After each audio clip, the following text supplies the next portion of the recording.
No one is truly your friend. It sounds harsh, but if you've ever felt abandoned when you failed, forgotten when you had nothing to offer, or cried in silence without a single message checking in, you already know the truth. This isn't about bitterness. It's about clarity. In a world where everything is conditional, friendship often is too. People show up when you give and disappear when you stop. Today's episode isn't here to make you doubt everyone. It's here to help you protect your peace, move smarter, and build a life rooted in reality, not illusion. If anything in this message hits home, take a second right now to hit subscribe so you don't miss the daily insights that help you grow mentally stronger and emotionally calmer. And drop a comment below. When was the last time you felt let down by loyalty? Just one sentence. No overthinking, just honesty. If this speaks to you, share it with someone who needs a reminder too. Sometimes one quiet truth can shift everything. 1. They didn't leave you, they just lost the benefit. There's a moment in life when silence becomes louder than words. When people who once filled your inbox with jokes, favors, and late-night you-up texts simply stop showing up. At first, you wonder what you did wrong. Did you change? Did you push them away? But over time, you begin to realize the truth. They didn't leave because of who you are. They left because they stopped getting something from you. You were never the problem. Their interest was. This shift is subtle, almost invisible at first. One day, you're their go-to person for job referrals, rides to the airport, or emotional venting. And the next, you're met with polite distance, delayed replies, or no replies at all. Suddenly, you're the one reaching out. Suddenly, they're always busy. What really happened? You became inconvenient. And in a world built on transactions, your value to them was no longer worth their time. This kind of abandonment isn't loud, it's quiet. It hides behind adult excuses and ghosted messages. But beneath all that, it's simple. You stopped giving and they stopped staying. The friendship wasn't friendship, it was a subscription. And the moment the benefits expired, so did their loyalty. The worst part is they often leave without confrontation. There's no closure, no discussion, no explanation, just fading echoes of what used to be. You sit there, wondering if you're hard to love, hard to hold on to, when in reality, you were just easy to use. Think of yourself like a charging station at a crowded airport. People crowd around when their battery's low, smiling as they plug in, grateful for your energy. But once they're back to 100%, they walk away. No thank you, no second thought. Or maybe you've been the ATM of your circle, open access, always available, until one day you simply run out. And instead of understanding, they blame you for being different. But you didn't change. You just stopped being drained. In Stoic thought, we don't beg for loyalty, nor do we mourn the loss of conditional company. Instead, we accept, with clarity, not bitterness, that many relationships are reflections of need, not true connection. It's not our job to fix that. It's our job to observe, detach, and protect our peace. Emotional detachment isn't coldness, it's wisdom. And when you see someone leave after the giving stops, don't chase. Don't take it personally. Simply note it as a sign. They never loved you. They loved what you gave. Let them go. And trust this. Anyone who walks away when the benefits end was never built to walk with you long term. 2. Loyalty isn't measured by time, but by how they treat you. When you have nothing, it's easy to mistake history for loyalty. You look at someone you've known for years, shared birthdays, late-night talks, road trips, and you believe that time must mean something. That a decade of friendship guarantees they'll be there when life turns dark. But time is deceptive. Loyalty isn't about how long someone has stood beside you in comfort. It's about how they behave when comfort disappears. The truth is, many people are loyal to the good times, not to you. They love the version of you that laughs, that wins, that gives. But the moment you're empty, emotionally, financially, mentally, they vanish like smoke. You lose your job, and suddenly, the person who used to call you every day stops checking in. You fall into depression, and the ones who used to laugh with you in loud restaurants go silent. You land in the hospital and your phone doesn't ring once.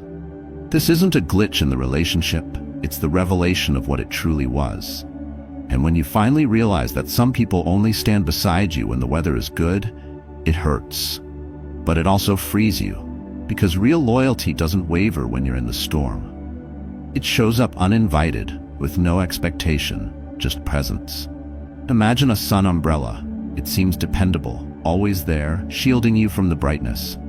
Until the first heavy rain hits, and it collapses. Or think of that worn shoelace. You've trusted it for years, but the moment you trip, it's the first thing that snaps. That's what many long-standing friendships are like. Reliable only until pressure tests them. They aren't built to endure, just to exist. The Stoics never confused duration with depth. They believed in observing how people react when things fall apart, not when everything is smooth. And that mindset protects you. Because once you stop measuring loyalty by memories and start measuring it by presence in pain, you stop giving your trust to the wrong people. Emotional self-mastery means recognizing that not everyone who starts with you will finish with you. And that's okay. You don't need everyone to stay. You just need to stop clinging to illusions.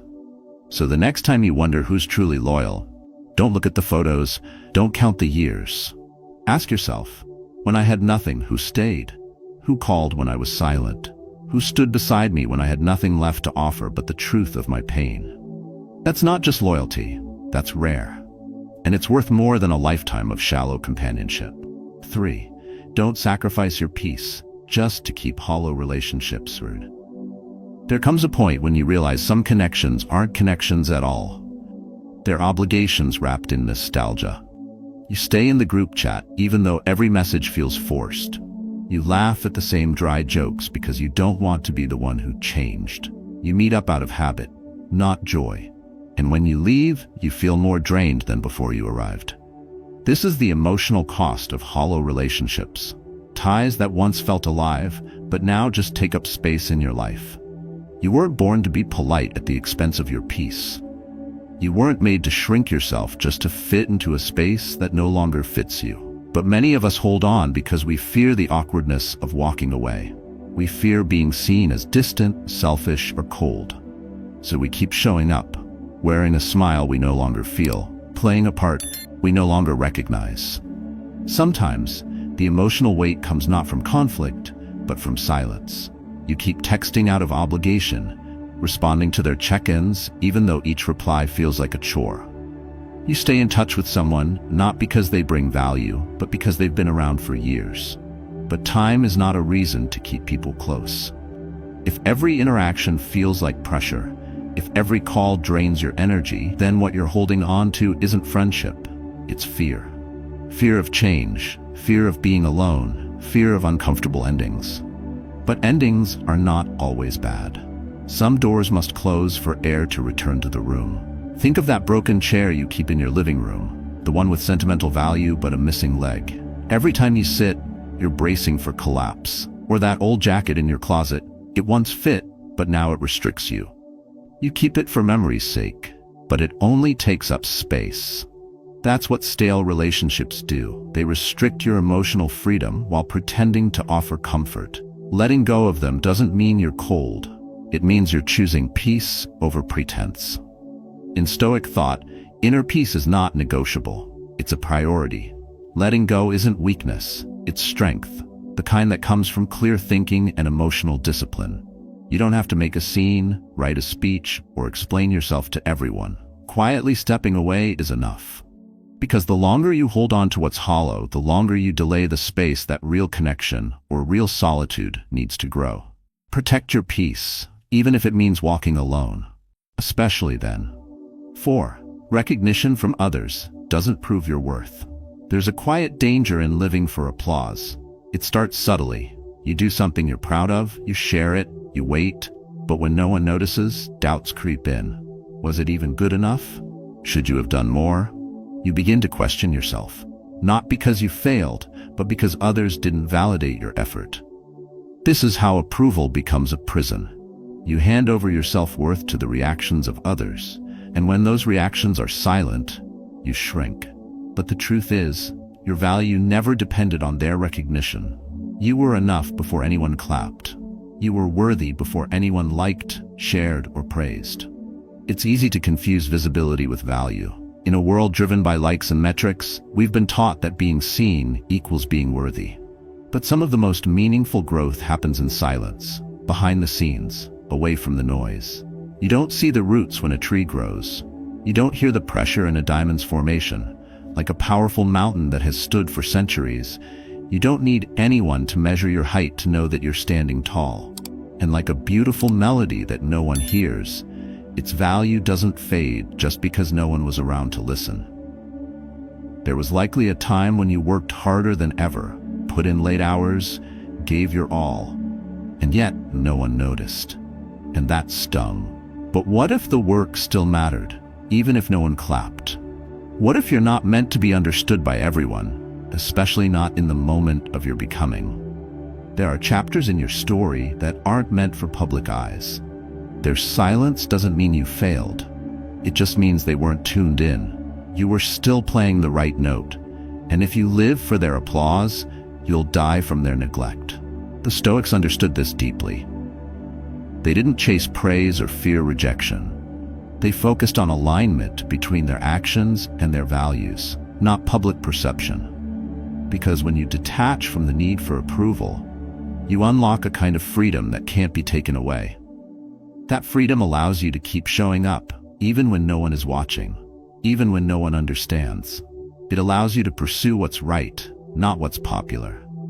You don't need a standing ovation to be significant. The moment you stop seeking external validation and start walking in self-trust, you stop asking the world to define you and finally begin to define yourself. 5. You teach others how to treat you by what you allow. Every time you stay silent after being mistreated, you're teaching others that it's okay. You're signaling that disrespect has no consequence, that they can cross your boundaries and you'll still be there, helpful, quiet, and agreeable. What you allow becomes what they expect. And soon it turns into routine. You become the one who always says yes, even when you're drained. The one who takes on the extra work, lends the money, listens to the rants, fixes the mess, while your own needs go unnoticed. It doesn't happen all at once. It builds slowly. You sacrifice small pieces of your dignity in exchange for peace, not realizing that the peace you're protecting is fake, because it never included you. Maybe it started with a close friend who asked for help one too many times. You gave without question, because that's what good friends do. But then, when you needed support, they vanished. And still, you said nothing. Or at work, your colleague kept handing off tasks to you. You handled it, thinking it would stop. It didn't. Why would it? You kept showing them that your boundaries were flexible, or worse, non-existent. And now you're exhausted, not just from what you're doing, but from what you're tolerating. Think of your life like a home. If you leave the door open every night, people will come in. First your friends, then strangers, eventually thieves. And when something's missing, you wonder why. But it was you who left the door open. Or imagine driving without using turn signals. At first, others hesitate, but eventually they stop respecting your direction. Because you never clearly showed where you're headed. That's what happens when we don't assert who we are. We let people guess, and they almost always guess wrong. Stoicism teaches that self-respect begins with self-responsibility. You can't expect others to value your time, your energy, your presence, if you treat them like things to be spent freely. Saying no is not cruel, it's clarity. And if someone walks away because you set a boundary, let them. They were never meant to stay. True peace is not the absence of tension, it's the presence of truth. You are not here to be everything for everyone. You are here to protect your energy, to build inner balance, to teach the world, through your actions, how you deserve to be treated. And that lesson begins the moment you stop apologizing for standing up for yourself. In the end, the real lesson is simple. Your peace, your worth, and your energy are not for sale. You were not born to beg for loyalty, to chase validation, or to hold on to hollow friendships just because they've been around. Life has a way of revealing what's real, especially when you stop giving and start observing. True loyalty doesn't need reminders. True connection doesn't fade when you're no longer useful. And true strength begins when you stop fearing solitude and start trusting your own inner voice. Let today be the moment you reclaim your energy. Set boundaries with calm confidence. Walk away from what drains you. Stand tall in your truth, even if it means standing alone. You don't need many, You just need peace, clarity, and quiet strength. Now we want to hear from you. Share your story below. When did you realize someone wasn't really your friend? Your experience may give someone else the clarity they need. If this message spoke to something real inside you, don't forget to like the video and subscribe for more content on mastering your energy and building emotional self-trust. Keep protecting your peace because you deserve to.